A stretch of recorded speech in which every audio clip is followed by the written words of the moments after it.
ভালোবাসায় এক অদ্ভুত ট্র্যাজেডি আছে।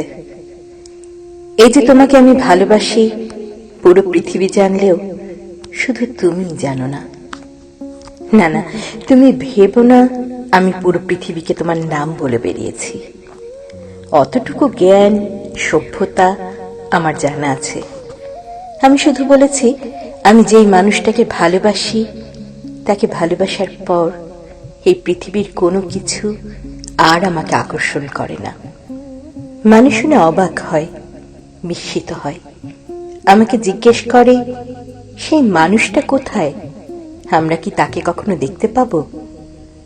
আমি বলি, সেই মানুষটাকে শুধু আমার চোখ দিয়ে তোমরা দেখতে পাবে।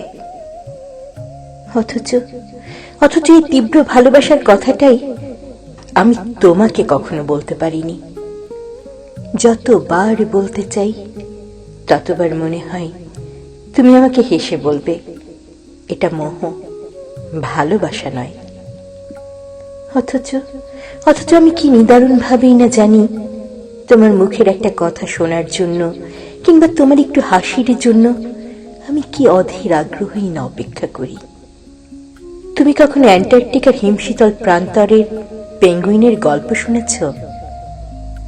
সে এক টানা মাসের পর মাস কিছু না খেয়ে অপেক্ষা করে তার সঙ্গীর জন্য। সে বরফ প্রান্তরে অপেক্ষার তীব্রতার যে কষ্ট, তা কি তুমি কখনো অনুভব করতে পারবে? তুমি কি সে ব্যাঙের কথা শুনেছ, যে শীতের তীব্রতায় হৃদস্পন্দন বন্ধ করে বসে থাকে মাসের পর মাস, বসন্তের রঙিন স্পর্শে নতুন জীবন পাবে বলে? তুমি যে আমার জীবনে সেই রঙিন স্পর্শ কিংবা বরফের দিন শেষে নতুন জীবনের অমৃত স্বাদ, আমার জীবনের এই ধ্রুব সত্য আমি কখনো তোমাকে বোঝাতে পারিনি। আমি বোঝাতে পারিনি আমার কবিতার শুরু তুমি, আমার কবিতার শেষও তুমি। পুরো পৃথিবী জানলেও শুধু তুমিই জানো না।